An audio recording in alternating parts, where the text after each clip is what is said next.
Hello fellow crafters, just wanted to share with you some things that I've been up to and some of the cards and things that I've been making. The first one here was this little girl here.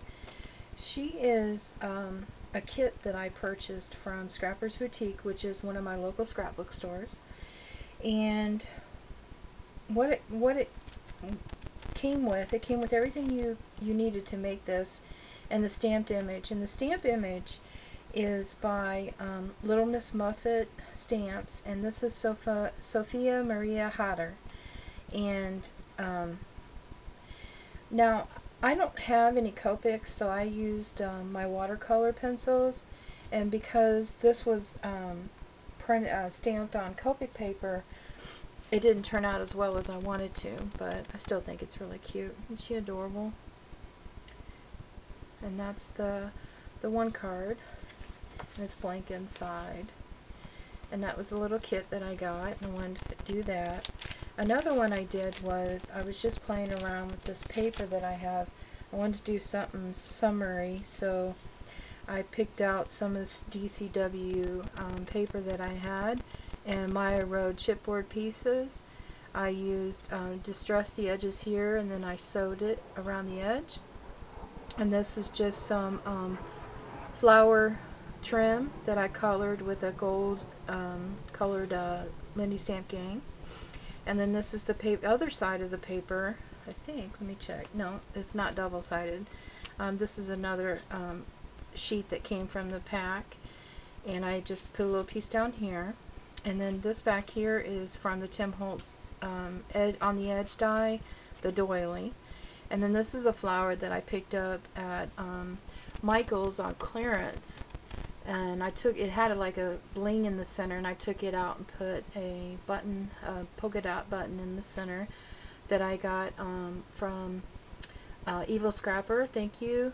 Tanya is her name, and I put a little jute in the center, and then when you open it up, I've got a little place to put a sentiment. And that's this card here, and I always stamp it and sign it, which I haven't done yet. And I've got it in its bag. And then here's another one that I did. This was a swap that I was in, and I got this image. She was also printed, stamped on Copic paper, and I used my watercolor pencils to color her in. It's not as nice as what it looks like on watercolor paper, but it still works. It worked out fine. I kind of like her. She's really cute. I think she is an MFT stamp. I'm not real sure. She's really summery. She's got the little rain boots on. I thought she was really cute. And what I did with that is I used the same paper, and I did a zigzag stitch around this paper here. And then this is the Tim Holtz on the edge die. And then here is the Tim Holtz broke die, but this is the outline of it. And I think I use the center part of it, let's see, on something else. Let me look here. No. But this is the one where you put the mini in the center and then you cut it out. And I just stuck that in the back to give it some dimension. And then this here is a Fiskars punch, and I went around the edge and punched that, and then I just put it right there with a little bit of flat trim that I have from Hobby Lobby. And then these are a couple Prima flowers, a button, and then these flowers in the center are Wild Orchid Crafts. So there's this card, and there's the inside, and all this is the leftover piece that I had from cutting out a shape, and I saved it and just put it in there so I could put a sentiment in the center.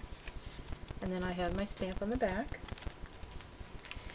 And then this card here was a challenge out of the Cards magazine, and I wanted to make a card that was similar to it, so I used my Butterfly Kiss by Pink Paisley, and I just did the scallop on the edge here and ran a piece down the center, and then I matted up these pieces here, add a little bling, a pearl, a flower from Wild Orchid Crafts, and then and it's colored with the Lindy Stamp Gang. I think it's the Pretty in Pink. And then this is a butterfly that was in a package that came with my Butterfly Kiss. And then as you can see, the inside and the back is the paper because it's double-sided. So I haven't done anything in the center of that one yet. And the sentiment that was on here said, "I miss you," in chipboard pieces. So I still gotta get my Cricut out and do the sentiment on there for that one. And then this one here is a card I made using a stamp that I just recently purchased at Joann Fabrics. Everybody's asking about it. And it's by Stampendious. Let me grab it real quick. It's my #1 favorite stamp right now. And here it is. And it's Stupendous, and it says 2011. It was the first time I ever saw it, and I just snatched it right off the shelf. Love it. So anyways, I stamped it on some pattern paper, and I cut it out with a, I think it's a Sizzix die frame. And this flower here is a flower that I made with a mold that I had made from a flower that was on a necklace, and I just distressed it with some Lindy Stamp Gang distress stains, not distress stains, spray stains. And then I added a couple Prima leaves here. This is a recollection flower. This is some of my vintage lace that I have that I just tucked a little piece right here. This is a Wild Orchid Craft flower. This is I can't think of it, another Wild Orchid Craft. And over here is a seal. It's a rubber seal that came in a little package that, I don't know, I picked it up maybe at Michael's or something, or it could have been someone gave it to me in a rack, I'm not sure. And then this trim here is some trim that I tea-dyed myself with coffee. And the background paper is Prima, the Romantic, and it's white on the other side, which I haven't did anything on the other side of it. Or no, I used white cardstock, sorry. I used white. But this paper I did pick up at Hobby Lobby, and it is Prima Romantic. So, and it's a solid color on the other side. So there's that one. And this one has just been a work in progress. It's the scraps that I had on my desk, and every time I had something that I thought would look cute on it, I just threw it on there. This is a Prima spray that I picked up at the Scrapbook Expo last year. This is an image that I got in a swap, and then this is a tag as well. And this is just a little piece cut out from the DCW paper, and it says Dream. And then this says Dreamer. This piece here I think was given to me by Amy. What is her YouTube channel? I can't think of it right now. Worker Forever. And I just put that down there. It's really not permanent. As you can see, I could take them all off and redo it if I want. I just like put little dots of glue. I just thought it was really cute. It's really not permanent right now, but I've just been playing around with it, but I think it's adorable. And then I watched a video on YouTube. This lady was doing Tim Holtz tickets, and she was altering them. Well, I don't have the Tim Holtz ticket dies, so what I did was I cut out a 1-inch strip, and I think this one, it was 12, and I already cut one of them off. And what she did was she just stamped some images on it and used the distress stains and a paintbrush, and I can go find the link and put that in the comment section so that you can go watch her video. But I just love her idea, and this is what I did. This is what I created. This is a new stamp at Joann Fabrics, and it says "Sewing Mends the Soul," and it had this little lady with the sewing machine. And I just distressed it and added a little pink on her dress. And then these are a couple stamps that I have in my stash. I think the chandelier is from Tim Holtz, and then this is from I think Joann's years ago.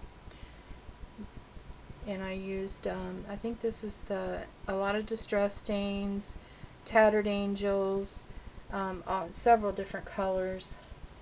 And this one too. This is the bird from Tim Holtz's stamps selection. And this is, I just recently bought this. I think I did a haul video on this one. It had the bird cages. But just get out your stamps. Don't be afraid to play around, and just go for it. And and be creative. That's what I did with my cards and these little tickets. You can make these yourself. I just cut out, like I said, it's a 1/8 strip, 1/8 strip this way, or 1 1/4, and then, you know, just cut it on the piece of cardstock that I had, and I took a circle hole punch and punched the edges to make it look like tickets. Now I don't have the perforated edge here for tearing off, but once you tear them off, I guess you could do that yourself with the really tiny hole punch. I've seen my Butterfly Kiss do that to make them look like tickets. So you don't have to have all the stuff to create. Just think outside the box and be creative. Have fun and have a great week. Thanks for watching. Bye now.